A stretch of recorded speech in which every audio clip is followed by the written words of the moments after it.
জয় নিতাই।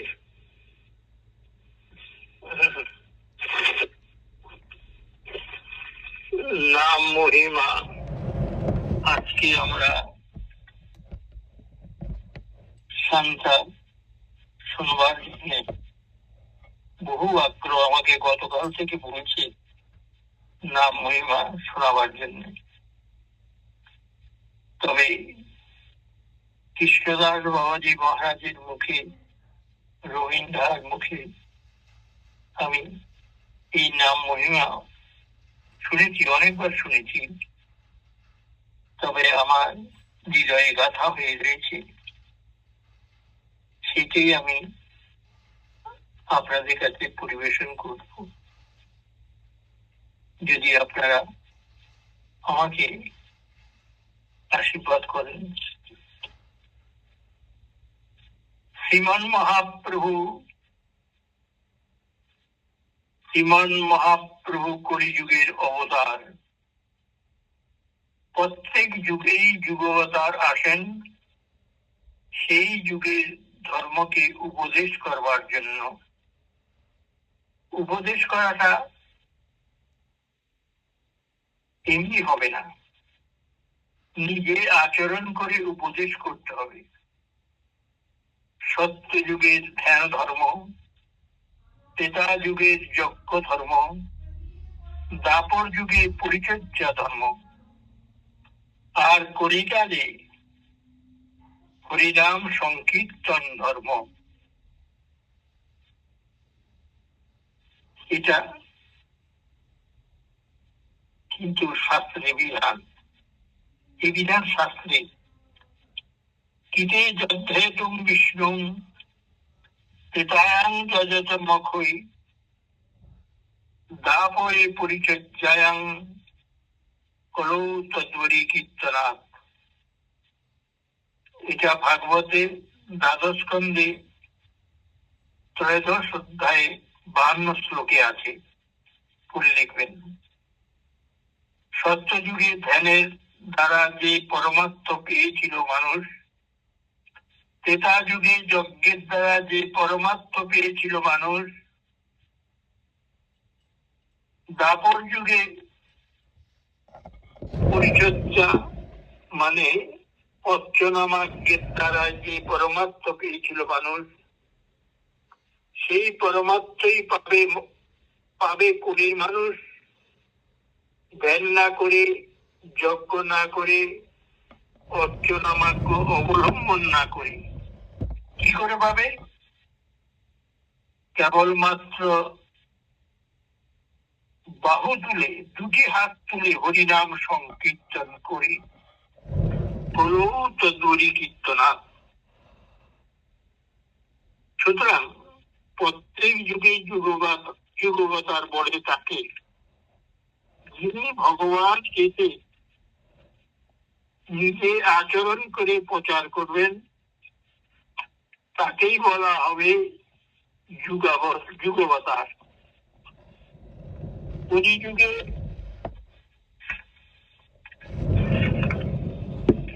পীতবন্ধ বিষ্ণু যুগবতার, তিনি হরিনাম সংকীর্তন প্রচার করে নিজে আচরণ করে প্রচার করবেন, তিনি হবেন যুগবতার। মহাপ্রভু ছাড়া তার আগে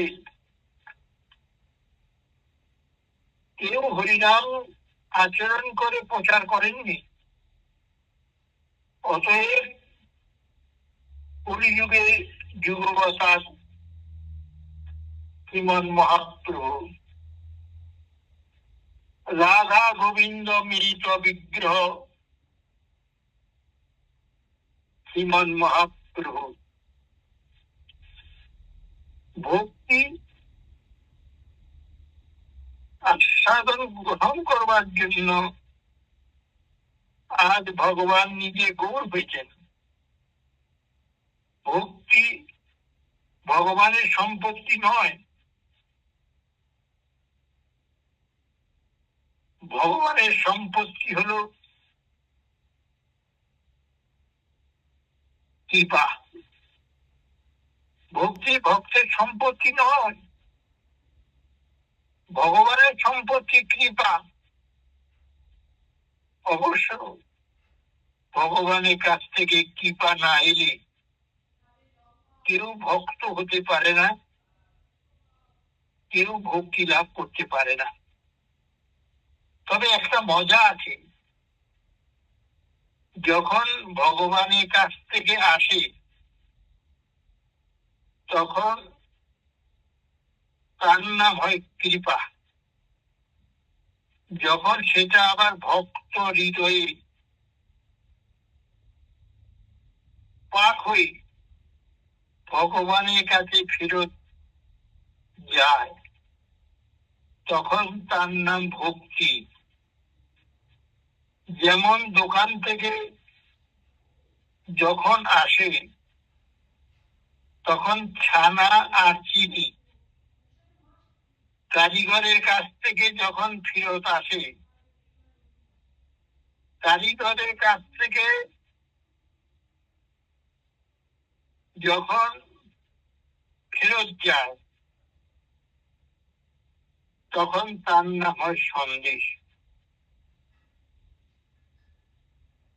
যেমন দোকান থেকে যখন আসে তখন মনে রাখবে তখন তাকে বলা হয় ছানা আর চিনি। কারিগরের কাছ থেকে যখন ফেরত যায় তখন তার নাম সন্দেশ। তেমনি ভগবানের কাছ থেকে যখন আসে তখন তার নাম কৃপা। এই কৃপা হলো গুরু কৃপা। প্রাপ্ত ভক্তের কাছে ভজন আগুনের পরিপাকে যখন তার কাছে ফেরত যায় তখন তার নাম ভক্তি সন্দেশ। এই সন্দেশটায় গোবিন্দের বড় লোভ হয়। গোবিন্দ ভক্তি সন্দেশ খান বটে, ভক্ত দেয় বলে, কিন্তু সেটা তো তার ঘরে নেই, সেটা ভক্তের ঘরে আছে। প্রভু লোভে ভাবছেন অনেক দিন ধরে আমার পাদপদ্ম ভজন করে আমাকে ভক্তি লাভ করে কত মানুষ রাজ্য ছেড়ে চলে যায়, তাহলে ভক্তিতে খুবই আনন্দ আছে। এই ভক্তির কেমন আস্বাদ তা তো আমার জানা হলো না, ভক্তরাই জানে। যেমন পদ্মবনে মধু থাকে পদ্মে, কিন্তু পদ্ম সে মধু কোনোদিনই খায়নি, সে মধু নিয়ে চলে যায় ভ্রমরে, মৌমাছি। তেমনি ভগবানের পাদপদ্মে মধু আছে বটে, কিন্তু সব ভক্ত ভ্রমর নিয়ে যায়, ভক্ত ভ্রমর। ভগবান জানে না সে মধুর আস্বাদ কেমন। ভগবানের এখন ইচ্ছা হলো আমি যদি ভক্তি লাভ করতে চাই তাহলে কি উপায়? কে বলবে? সমস্ত শাস্ত্রগণকে ডাকা হয়েছে। ভগবান তাদের জিজ্ঞাসা করলেন, দেখো শাস্ত্রগণ, আমি স্বয়ং ভগবান, আমার যদি ভক্তি লাভের ইচ্ছা হয় তাহলে কি উপায়? জগদীশ্বরের সামনে শাস্ত্র ঠিক কথা বলতে পারছে না, সবাই গা টিপছে। এই লোকে বলছে তুমি বলো। ও ওকে বলছে তুমি বলো। ঋক, সাম, যজু, অথর্ব তারা সকলে তাকিয়ে রয়েছে। চার বেদ বসে আছেন, পুরাণ আছেন, পুরাণও বসে আছেন, শ্রীমৎ ভাগবত বসে আছেন। শ্রীমৎ ভাগবতকে সবাই এগিয়ে দিলেন। সব শাস্ত্রগণ শ্রীমৎ ভাগবতকে সবাই এগিয়ে দিলেন। তুমি গোবিন্দের প্রিয়, তুমি বলো। ভাগবত তো তোমার প্রিয় গোবিন্দের, তবে ভাগবতকে বলেন তুমি বলো, আমরা কেউ বলতে পারবো না। এত শাস্ত্র রয়েছে, কেউ বলতে পারছে না। শ্রীমৎ ভাগবত তখন গীতাঞ্জলি হয়ে বললেন, হাত জোর করে বললেন, হে প্রভু জগদীশ্বর, বিধান দু রকমের হবে না। বিধান যা হবে এক রকমের হবে। ভক্তি লাভের যে বিধানের উপায় আমি দিয়েছি প্রহ্লাদের শ্রীমুখে, জড়ভরতের শ্রীমুখে, তাছাড়া দ্বিতীয় উপায় আপনার জন্য বিধান হবে না। কি বিধান দিয়েছেন? কি বিধান দিয়েছে?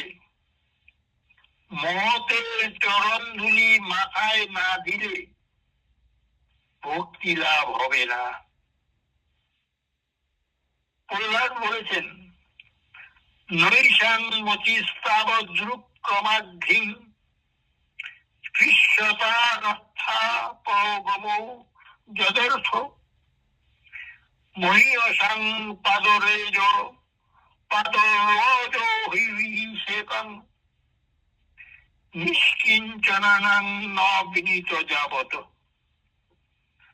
যে পর্যন্ত নিষ্কিঞ্চন ভক্তের পদধূলিতে মস্তক অভিষিক্ত না হবে সে পর্যন্ত ভক্তি লাভের কোনো উপায় নাই।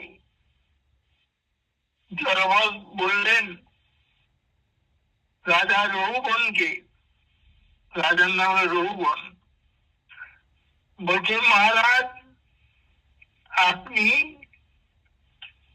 যাচ্ছেন পালকিতে চেপে কপিল মুনির কাছে ভক্তি যোগ শিক্ষা করতে,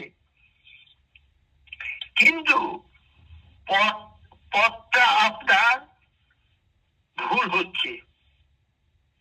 ভক্তি যোগ শিক্ষা করতে পালকিতে চেপে অপরের কাঁধে চেপে যাওয়াটা পথ নয়।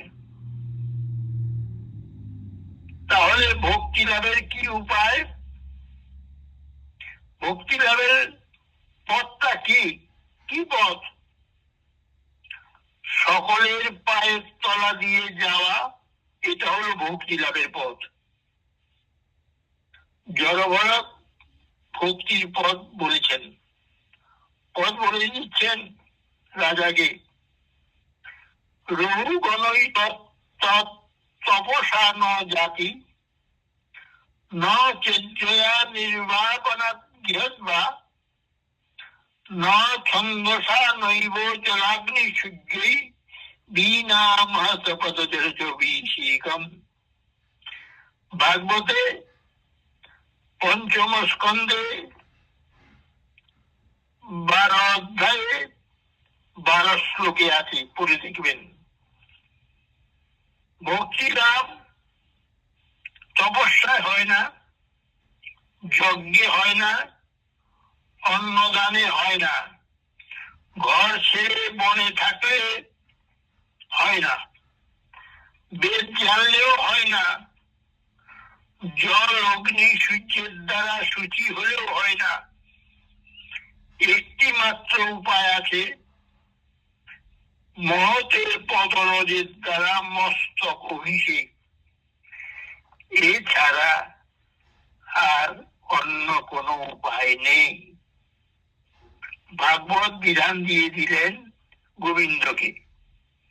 গোবিন্দ তখন ভাবলেন, কথাটা তো ঠিকই বটে, সম্পত্তিটা তো ভক্তে, সে যদি দয়া না করে তাহলে ভক্তি লাভ হবে কি করে? আমি ভগবান বটে, কিন্তু ভক্ত তো নই। সুতরাং ভক্তের চরণ ধুলি আমাকে গায়ে মাখতে হবে। বুঝতে পারছেন? যে আমাকে ভক্তের চরণ ধুলি আমাকে গায়ে মাখতেই হবে। এখন যেমন লোক, সে তেমনি ভক্তের চরণ ধুলি গায়ে মাখবে। গোবিন্দ যেমন ভগবান, তার চরণ ধুলি মাখবার মতো ভক্ত এমন কে আছে? একমাত্র রাধারানী আছে, তার চরণ ধুলি মাখবার জায়গা। তাই রাধারানীর সোনার চরণ, সোনার ধুলো সেই গায়ে মেখে মেখে শ্যাম গৌর হয়ে নদিয়ায় এসেছেন।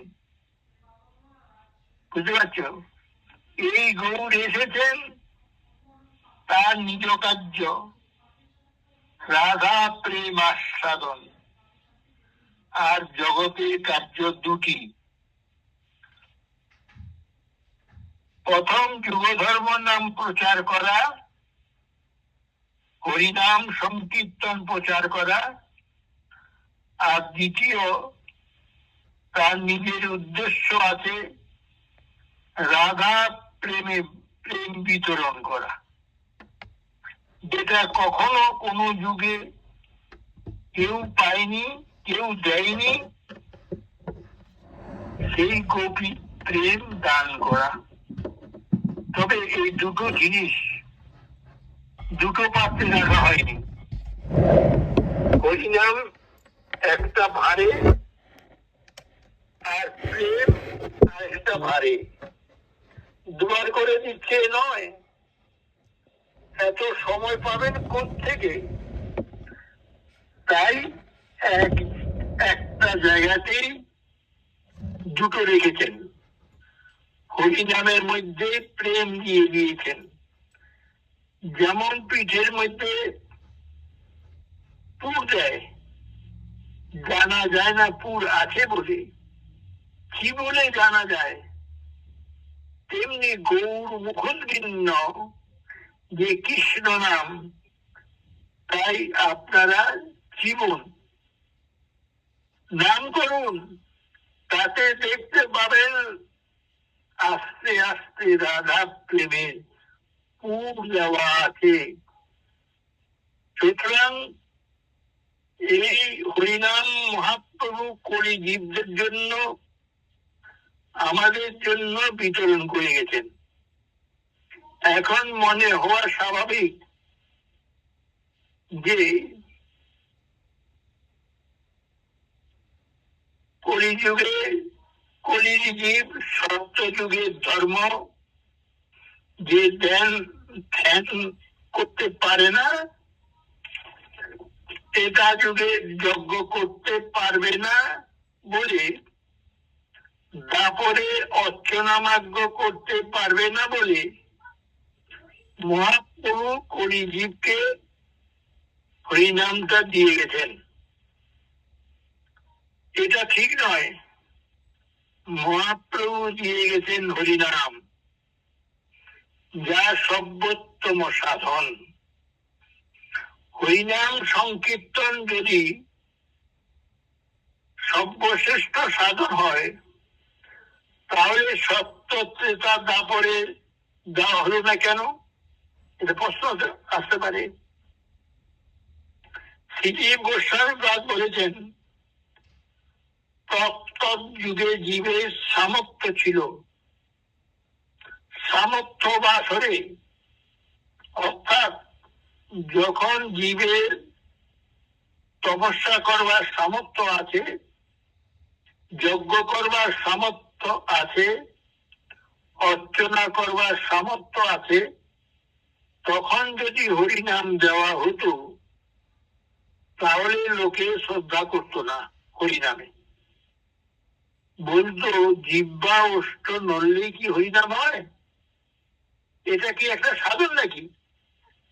যেমন দেখেন না, বড় লোক যাদের অনেক পয়সা আছে, সে যদি বন্ধুকে বলে একটা ডাক্তার নিয়ে আসো তো, বন্ধু তার চেনা একটা ভালো ডাক্তার নিয়ে এলো। ভালো ডাক্তারই বটে। জিজ্ঞাসা করলো, বাবু কত দিতে হবে? বললেন যে 2 টাকা দিলেই হবে। তখন বাবুর তো অনেক টাকা, 128 টাকা না দিলে ভালো ডাক্তার বলে মনে হয় না। 2 টাকা যখনই বললো, অমনি বাবু বলে উঠলো, পচা ডাক্তার কোত্থেকে ধরে নিয়ে এসছো? 2 টাকা কোনোদিন ডাক্তার হয়? বন্ধু বলে, আরে না না, ভালো ডাক্তার। বাবু বলে, আরে না না, ভালো ডাক্তার কখনো হয়? ভালো ডাক্তার হলে 2 টাকা নেবে কেন? তেমনি সত্য তেতা দাপরের মানুষের সামর্থ্য আছে, তারা ঠোঁট নাড়লে ধর্ম হয়, তা মানতে পারবে না, পারে না, শ্রদ্ধা হয় না। তাই ভগবান তৎকালে হরিনাম দেয়নি। আরে বিড়বিড় করে হরিনাম করছে, হরে কৃষ্ণ বললে কি এটা সাধন নাকি? যোগ জাগ তপস্যা কিচ্ছু করছে না, খালি হরে কৃষ্ণ বললে কি এটা হয়? হরিনামের সমান মহিমা অন্য যুগে ছিল, ভালো বোঝা গেছে তখন, যখন যা পারেনি রামচন্দ্র, হনুমান তা পেরেছে। রাম সমুদ্রে সেতু বাঁধতে পারেননি, কিন্তু হরিনাম, কিন্তু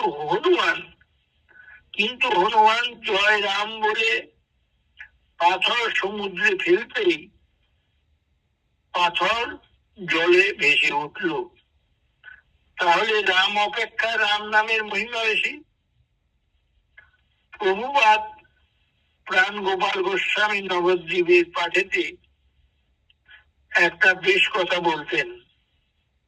তিনি বললেন, আমি একবার বরিশালে গিয়েছিলাম জমিদার বাড়ি পাঠ করতে।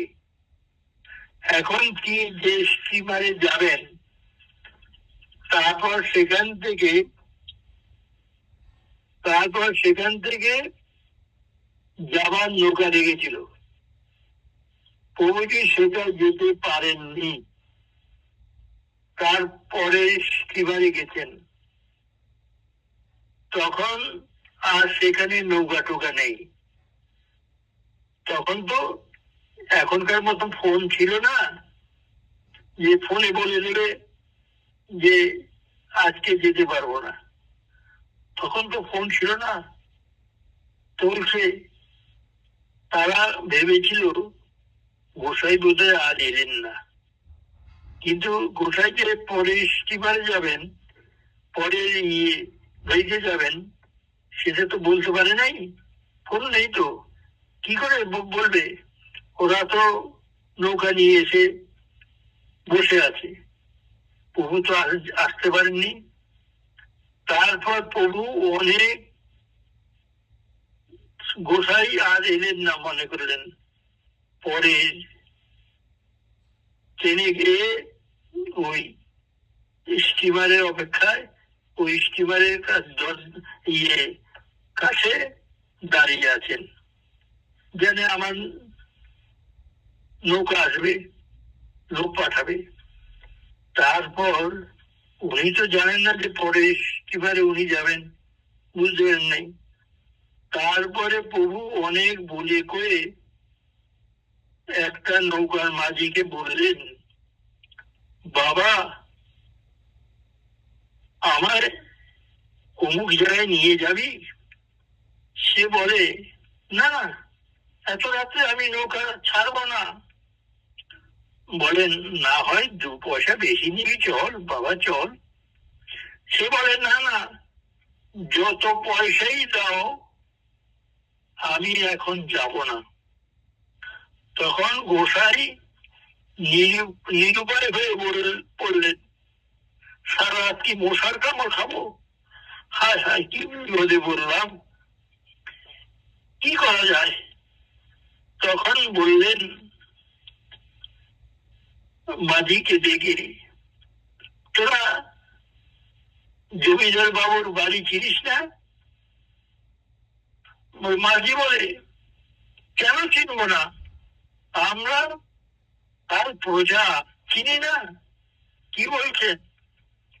তাহলে জমিদার বাবুর বাড়ির যে গোসাই পাঠ করে নবদ্বীপ থেকে এসে, সেই প্রাণ গোপাল গোস্বামী, তাকে চিনিস?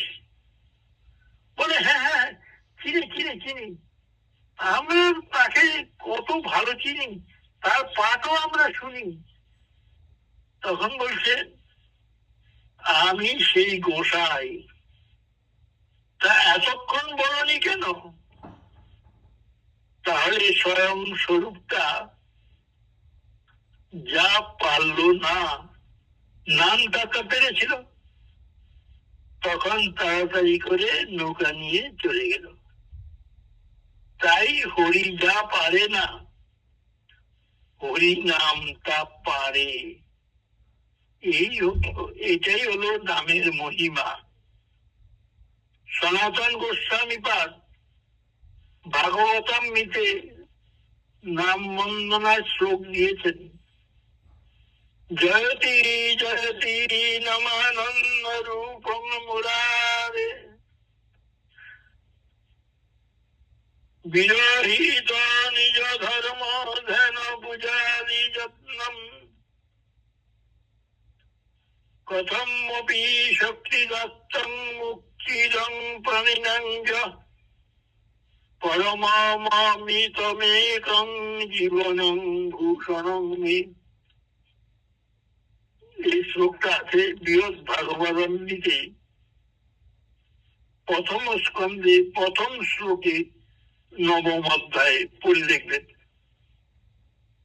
জয়তি জয়তি নামানন্দ রূপং মুরারে, মুরারির আনন্দ স্বরূপ যে নাম কৃষ্ণ নাম, সে জয়তি জয়তি। বাদী পক্ষ অন্যপক্ষ বলছে, গোসাই তুমি জয়তি জয়তি 2 বার বললে কেন? স্বয়ং ভগবান কৃষ্ণ তাকে সুখদেব গোস্বামী 1 বার জয়তি দিয়েছেন। আর কোথায় দিয়েছেন?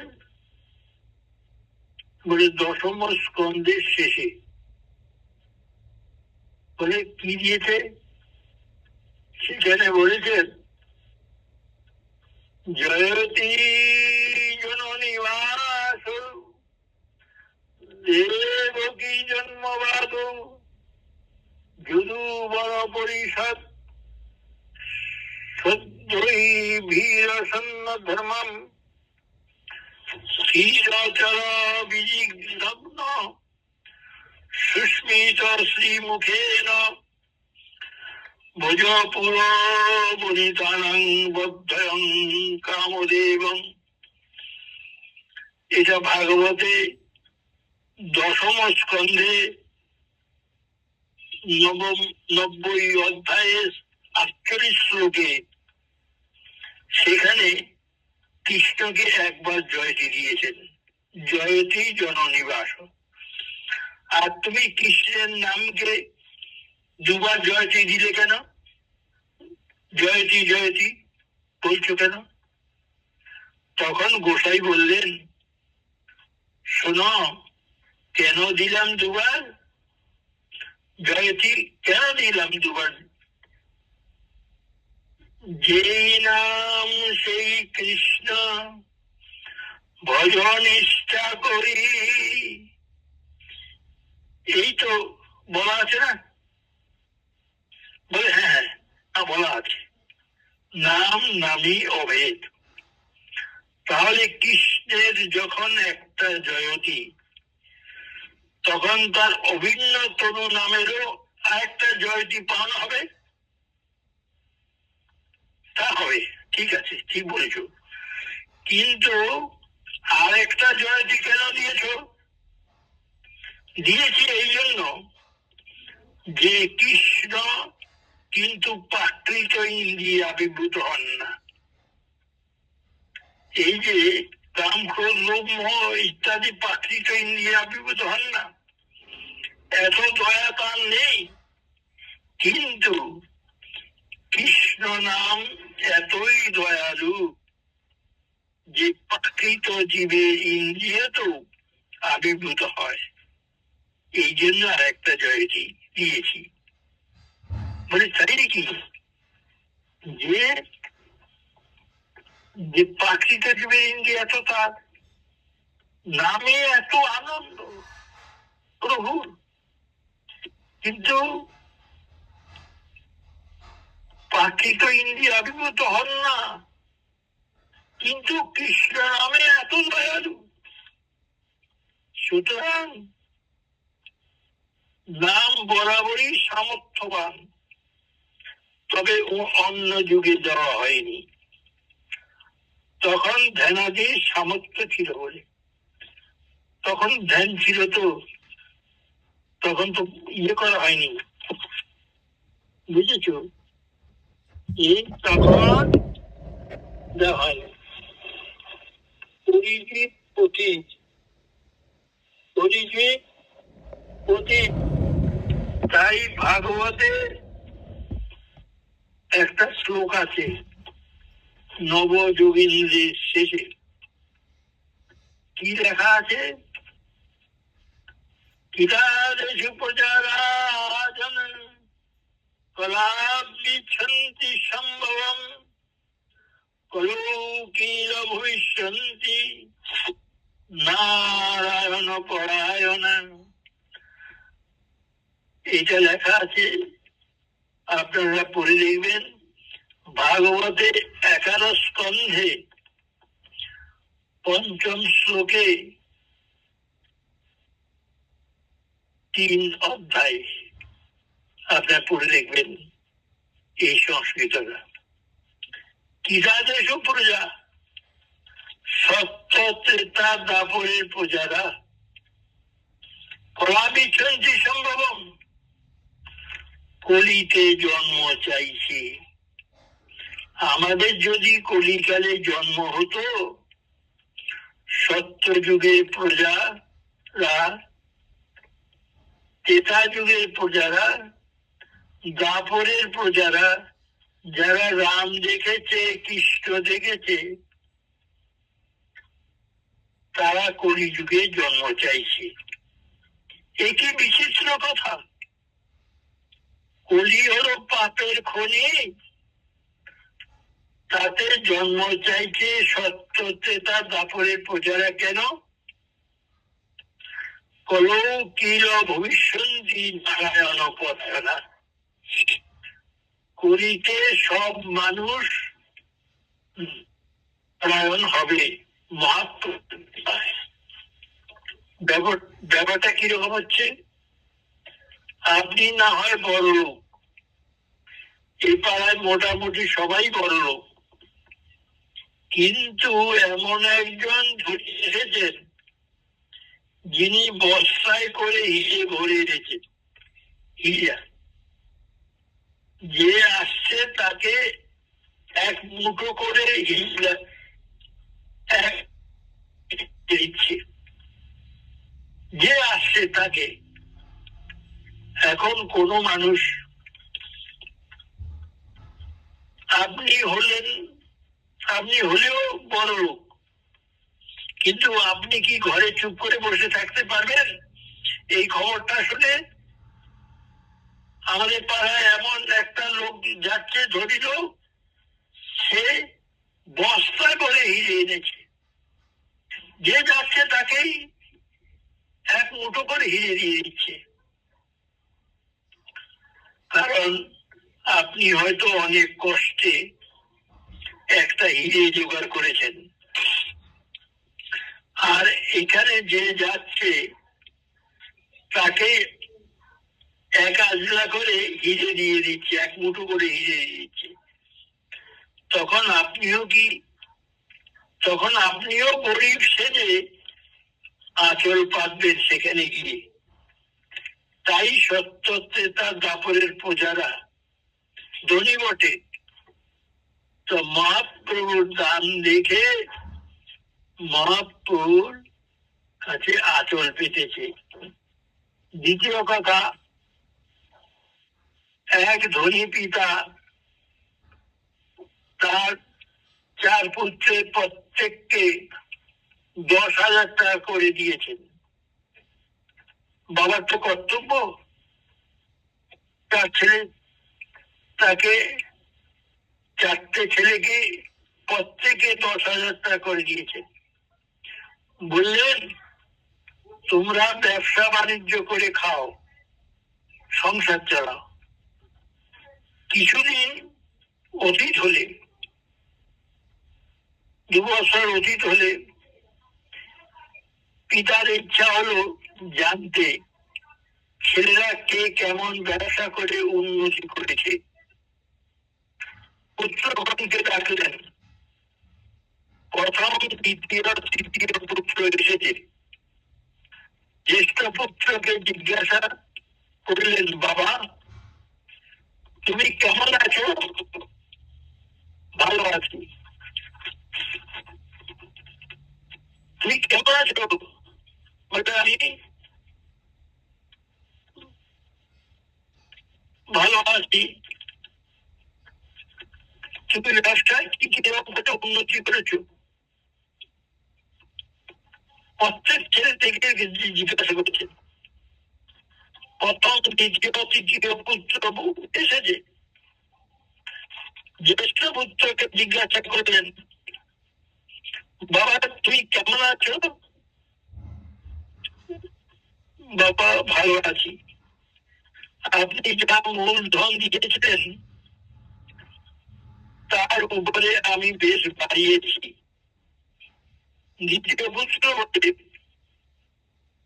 খুব বেশি না হলেও মূলধনের উপর কিছু বাড়িয়েছি। আপনি যা দিয়েছেন তার থেকে কিছু বাড়িয়েছি। তৃতীয় পুত্র বলে, আমি বেশি কিছু করতে পারিনি, তবে মূলধন আমি কিন্তু নষ্ট করিনি বাবা। আমি মূলধন নষ্ট করিনি। তো বলছি, কনিষ্ঠ পুত্র লজ্জায় আসে না। তাকে অনেক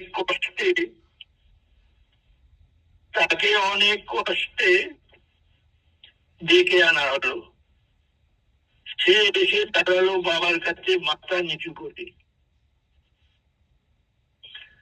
বাবা বললেন, কি বাবা তুমি কিরকম উন্নতি করেছো ব্যবসায়? সে বলে, আমাকে দেখে আপনি বুঝতে পারছেন না? আমার পেটে ভাত পড়েনি কতকাল, মাথায় তেল পড়েনি কতকাল, শত ছিন্ন কাপড় তাতে ময়লা, চেনা যায় না। আপনি যা দিয়েছিলেন সব হারিয়ে ফেলেছি, সবে হারিয়ে ফেলেছি বাবা। আমার কাছে কিচ্ছু নেই। পিতা তো বটে, আর ছোট ছেলের উপর স্নেহ বেশি হয়। মায়ের ছোট ছেলের উপরেই বেশি টান থাকে। পিতার ওই দরিদ্রতা দেখে স্নেহটা বেশি হয়ে পড়েছে। তখন দিদি কি করেন, একে যদি আমার টাকা দেন এতে নষ্ট করে ফেলবে। তখন বড় তিনজন বুদ্ধের দিকে তাকিয়ে বলছেন, দেখো তোমাদের ছোট ভাই সব হারিয়ে ফেলেছে, দেখে বুঝতে পারছো না, কিচ্ছু নাই, খেতে পাচ্ছে না, এখন টাকা দিলেও ও হারিয়ে নষ্ট করে ফেলবে। আমার কাছে এই মুটি আছে, প্রতিদিন পোয়া করে শোনা প্রসব করে, এখানটায় ভালো করে মনোযোগ দিয়ে শুনবেন। আমার কণ্ঠে এই মনি আছে, প্রতিদিন এক পোয়া করে শোনা প্রসব করে, এই মনিটা আমি ওকে দিচ্ছি, তাহলে ও তো রোজ রোজ শোনা পাবে এক পোয়া করে, তাহলে আর ওর অভাব হবে না। এই বলে যখন কণ্ঠমণিটা পিতা কনিষ্ঠ পুত্রকে দিয়ে দিলেন, তখন তিনজন পুত্র ভাবল, আমরা যদি গরিব হয়ে বাবার কাছে এমনি করে দাঁড়াতে পারতাম, তাহলে আমরাও কণ্ঠমণি পেতাম। ধ্যান দিয়ে শুনবেন।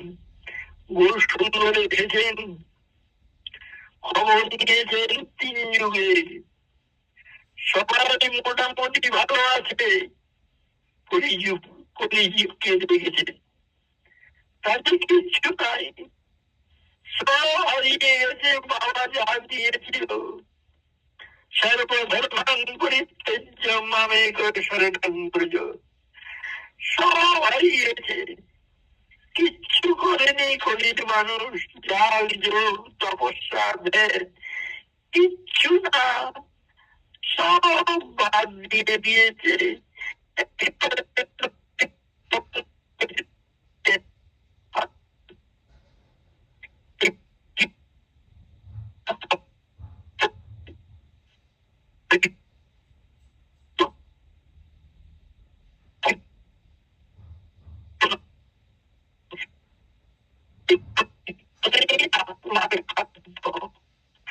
আমরা করি সব দেহে দেহের কাপড় পরাই, গয়না পরাই, পেটে অন্ন দিই, সব দেহ ইন্দ্রিয় প্রাণ বুদ্ধি খায়, কিন্তু আমরা আত্মা এই দেহের মধ্যে, এই দেহের মন বুদ্ধির মধ্যে থাকে। যেমন খাঁচায় পাখি থাকে, বেশ ভালো খাঁচা কিনেছেন, ভালো খাঁচা কিনেছেন, খাঁচাটাকে ভালো করে রং মাগাচ্ছেন, তার খাঁচাটা সুন্দর দেখাচ্ছে, তাতে কি পাখিটা বাঁচবে? বাঁচে না। তাই দেহ ইন্দ্রিয় মন বুদ্ধি, বুদ্ধিকে আমরা যতই রং মাখাই না কেন, আত্মা পাখি বাঁচে না। যেমন খাঁচার পাখিকে বাঁচাতে হলে খাঁচায় রং মাখানো চলবে না, পাখিকে বাঁচাতে হলে তাকে আলাদা করে ছোলার দানা দিতে হবে, তা না হলে সে বাঁচে না। সুতরাং এই প্রকার মহাপ্রভুর দান, কণ্ঠমণি প্রেমমণির দান, তাই সত্য ত্রেতা দাপরের পূজারা ভাবছে, আমরা যদি সব হারিয়ে কলি জীবের মতো দাঁড়াতে পারতাম, তাহলে আমরাও প্রেমমণি পেতে পারতাম। তাই ভাগবত বললেন, সত্য ত্রেতা দাপরের পূজাগণ কলিকালে জন্ম চাইছে। এখানে মনোযোগ দিয়ে শুনবেন। এই কথা বলার জন্য আমি এতক্ষণ কষ্ট করে বলছি যে ভাগবতে কেন এই কথাটা বলেছেন। ভাগবত বলে সত্য ত্রেতা দাপরের প্রজাগণ তারা কলিকালে জন্ম চাইছে। সুখদেব গোস্বামী পাদ বললেন, এই হরিনাম আজকের নয়, বরাবরই আছে। রাজা পরীক্ষিত সুখদেব হরিনামেরই উপদেশ দিচ্ছেন, তিনি হরিনামেরই উপদেশ দিচ্ছেন। বলছেন, মহারাজ আপনি শুনুন, তস্মাৎ ভারত সর্বাত্মা ভগবান হরি ঈশ্বর শ্রোতব্য কীর্তিতব্য স্মর্তব্য সচ্চিদাভয়ম। এটা ভাগবতে দ্বিতীয় স্কন্ধে প্রথম শ্লোকে পঞ্চম অধ্যায়ে লেখা আছে।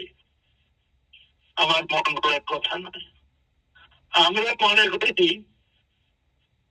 মহাপ্রভু হরিনাম দিয়ে গেলেন, হরিনামের বিধানটা কিন্তু বরাবরই আছে। রাজা পরীক্ষিতের সময় থেকে 5000 বছর হয়ে গেছে। তখন সুখদেব পাদ রাজা পরীক্ষিতকে বলেছেন, মহারাজ আপনি যদি অভয় চান, কোথা থেকে আপনার ভয় আসবে না? আপনার তো 7 দিন আয়ু। শুনুন মহারাজ, আপনি যদি অভয় চান, মনোযোগ দিয়ে শুনবেন, আপনি যদি অভয় চান, কোথা থেকে আর ভয় আসবে না। রোগের সুখের জন্ম মৃত্যু জমের কারোর কাছ থেকে কোনোদিনই আপনার কাছে ভয় আসবে না।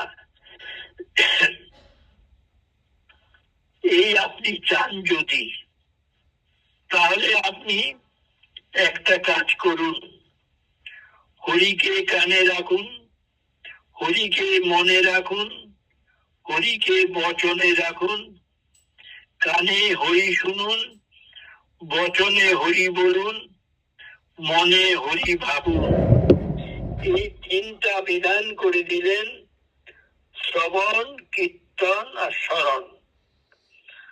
তারপরে আবার বিধান করেছেন, আবার বিধান করে বলেছেন, এতন্নি বিদ্যমানানাং মিচ্ছতাম কুতুভয়ং যোগিনাং নিপতিতাং হরে নামানুকীর্তনম।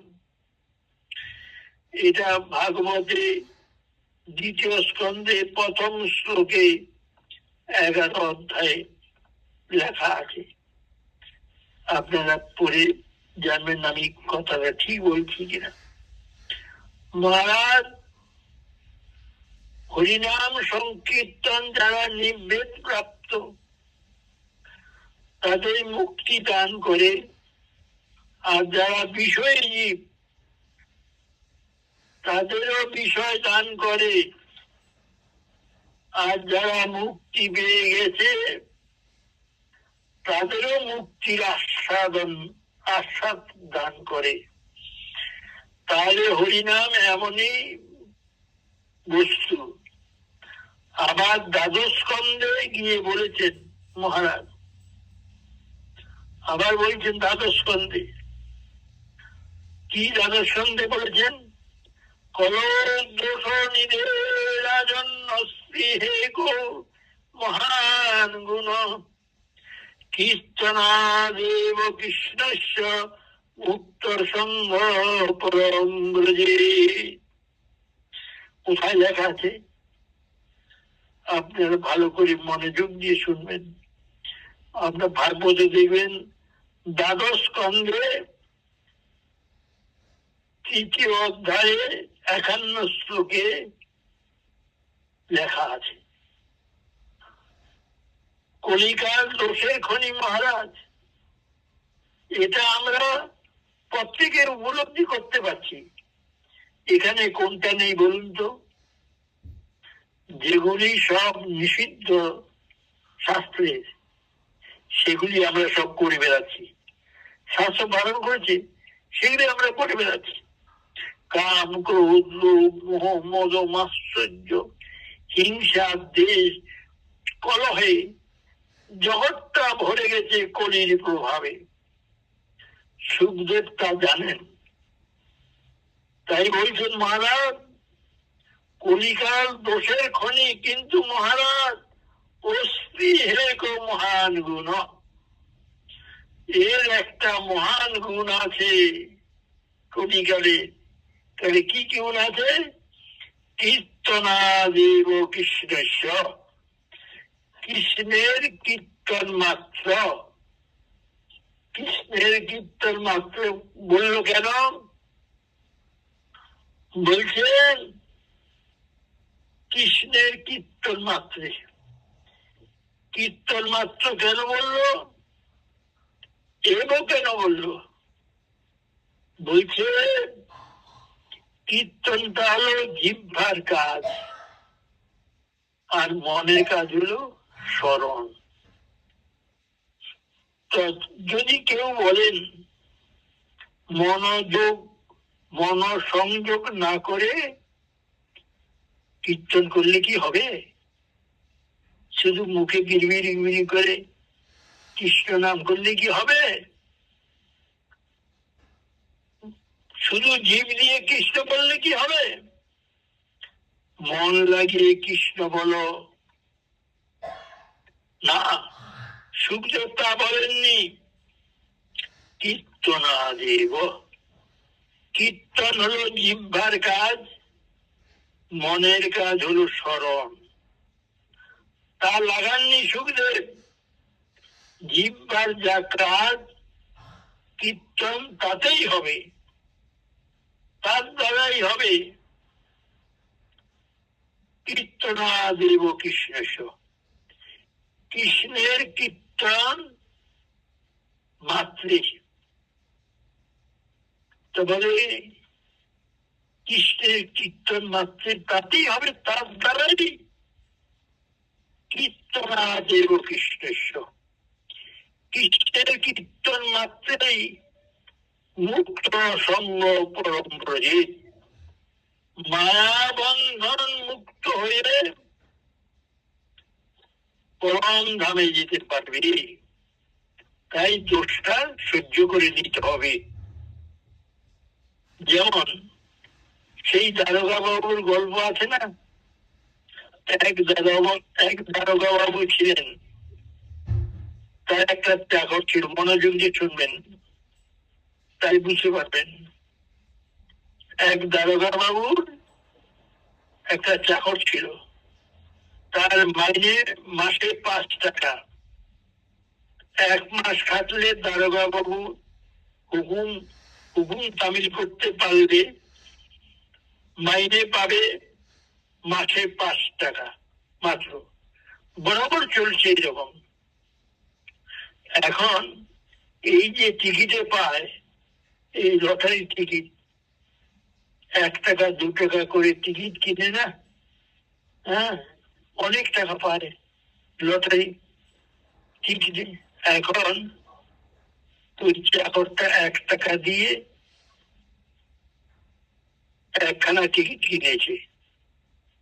দারোগা বাবু ওই চাকরটা কিনেছে, দারোগাবু কিন্তু সে জানায়নি। সে একটা লটারি কিনে সে রেখেছে। এখন বাড়িতে তলায় রেখে দিয়েছে। বাজার গেছিল তো, একটা টিকিট কিনে এনেছে। দারোগাবু জানেনি। এখন ভাগ্যের কথা, তার নামে 1 লাখ টাকা উঠে গিয়েছে। সেই কাগজখানা দারোগা বাবুর হাতে পড়েছে। দারোগাবু দেখে অবাক, যে মাসে 5 টাকা মাইনা পায়, সে যখন জানবে যে 1 লাখ টাকা পেয়েছে, তখন সে তো আনন্দে মরে যাবে। কি করা যায়? কি উপায় করা যায়? ওকে টাকাটা দিতে হবে, ওর নামে তো উঠেছে। দারোগাবু তো কোন রকমের সই করে দিল, কিছু বলেনি, টাকা তুলে রেখে দিল। একসঙ্গে অত টাকা দিলে চাকর তো আনন্দে ফেটে যাবে। তা কি করা যায়, কি উপায়ে টাকাটা তাকে দেওয়া যায়? তখন দারোগাবু চিন্তা করে করে শেষে কি করলেন, একদিন কোনো কারণ নেই, কিছু করেনি চাকরটা, তাকে আচ্ছা করে মারলেন, খুব মারলেন। জ্বর এসে গেছে, সন্ধ্যার সময় চাদর মুড়ি দিয়ে চাকরটা শুয়ে আছে। দারোগাবু সন্ধ্যার সময় এসে বলছে, রে রে তোর খুব লেগেছে না, খুব লেগেছে না? হ্যাঁ বাবু, খুব লেগেছে। বাবু বললেন যে 10 টাকা নেই, তোকে আমি 10 টাকা দিতাম। তখন চাকরটা মনে মনে ভাবছি, খুব ভালো হলো, আমি মাসে পাই 5 টাকা, আমার এখন 10 টাকা দিল, বাহ। আবার কিছুদিন যায়, আবার দারোগাবু চাকরটা কিছু করেনি, আবার খুব মেরেছে, ওর গায়ে জ্বর এসে গেছে, চাদর মুড়ি নিয়ে শুয়ে আছে। দারোগাবু সন্ধ্যার সময় গিয়ে বলছে, আরে তোর খুব লেগেছে না? হ্যাঁ বাবু, খুব লেগেছে, নে এনে তোকে 50 টাকা দিলাম। ও তো দিকে হওয়া, আরে আমাকে 50 টাকা দিল, আরে আমি 1 মাস কাটলে পাই 5 টাকা, আমাকে 50 টাকা দিল। আবার কিছুদিন যায়, বলে আবার যখন 50 টাকা পেল, মনটা খুব খুশি হলো। আর দেখে বলে, কি রে বাবা, রে বাবা, আমি মাসে পাই 5 টাকা, আমি 50 টাকা পেয়ে গেলাম, খুব আনন্দ, খুব খুশি। আবার 2-4 দিন যায়, আবার মেরেছেন, খুব মেরেছেন, কাঁথা মুড়ি দিয়ে শুয়ে আছে। আবার রাত্রে দারোগা বাবু যাকে জিজ্ঞাসা করলেন, এসেছিস কি দেখেছে খুব, এই নে 100 টাকা নেই। তখন সে চাকরটা কি ভাবছে জানো, দারোগা বাবু মারুককে, তবু তো সন্ধ্যাবেলা 100 টাকা পাই, রোজ মারুককে। তেমনি কলির জীব কত অত্যাচার সহ্য করছে, কার ক্রোধ, লোভ, মোহ, মদ, মাৎসর্য ইত্যাদি কত অত্যাচারে কত ক্ষত বিক্ষত করছে দিনভর। আমরাও তো ক্ষত বিক্ষত হচ্ছি, কিন্তু এই যে টাকা দিচ্ছে আর মারছে, এটা হলো ভগবানের মার। আমরা কেন করছি, আমরা তখন ভাবি সন্ধ্যাবেলায় তো দারোগাবু আবার আসবে, মানে ভগবান আসবে। তেমনি সারাদিন আমরা যা করি, সন্ধ্যাবেলায় তো প্রাণ ভরে গৌর হরি বলবো, ভজনী তাই গৌর রাধে শ্যাম জপ হরে কৃষ্ণ হরে রাম বলে 2 বাহু তুলে আমরা নাচবো আর কাঁদবো। এই যে কলিযুগের একমাত্র ধর্ম হরিনাম সংকীর্তন, এটা তো করতে পারবো। সুতরাং হরিনাম এমনই একটা মহামূল্যবান বস্তু, এটা সব যুগেই ছিল সমান মূল্যবান, তবে দান করা হয়নি। এবারে পতিত পাবন মহাপ্রভু কলিযুগের জন্য এই হরিনাম সংকীর্তন যুগ ধর্ম বলে দান করে গেছে। তাহলে এটা বরাবরই আছে। তাহলে আমরা এখানেই ছাড়ছি, আরো আছে। এবার অজামিলের উপাখ্যান তোমরা শোনো। তোমরা তো জানো অজামিলের উপাখ্যান। অজামিল তো কলিযুগের মানুষ নয়, সে সত্যযুগের লোক। তবে এই সত্যযুগের লোক এই অজামিলের উপাখ্যান আমি এর পরেবারে বলবো, যদি নিতাইচাঁদ কৃপা করেন। কেন সত্যযুগের একজন কথা বলতেই হবে। তো সত্যযুগে অজামিল যদি হয়ে থাকে, এর নামে কি করে উত্তর হলো, সেই উপাখ্যানটা খুব সুন্দর লাগবে। আমি পরের বারে করবো, যদি নিতাইচাঁদ আমাকে দিয়ে করান তাহলে হবে। এখানে এই পর্যন্ত আমি বিশ্রাম দিলাম। বাঞ্ছা কল্পতরুভ্যশ্চ কৃপা সিন্ধুভ্যেব চ পতিতানাং পাবনেভ্যো বৈষ্ণবেভ্যো নমো নমঃ। শ্রী গুরু ব্রহ্মানন্দে নিতাই গৌর হরি বল। জয়নিতাই বাপি, হ্যাঁ হ্যাঁ শেষ করলে কেন? আরো বলো। আর বলবে না? না আর করবো না। কেন, আমার চান করার সময় 12টার সময় চান করি, এখন 12:30 বাজে। এখন আর করবো না।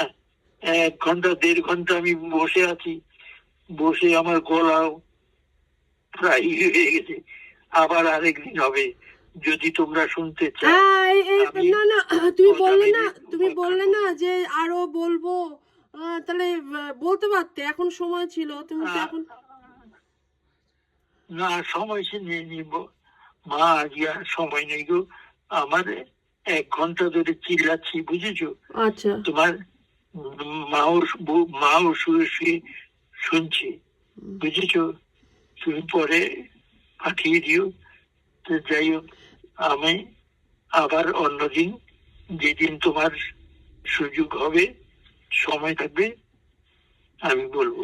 আচ্ছা বাপি, তুমি ওই যে কলিযুগের যেটা বলেছিলে, যে কলিযুগের মানুষ, মানে কলিযুগে মানুষ জন্মাতে চায়, এটা পুরোটাই বলেছো নাকি আর কিছু বাকি আছে?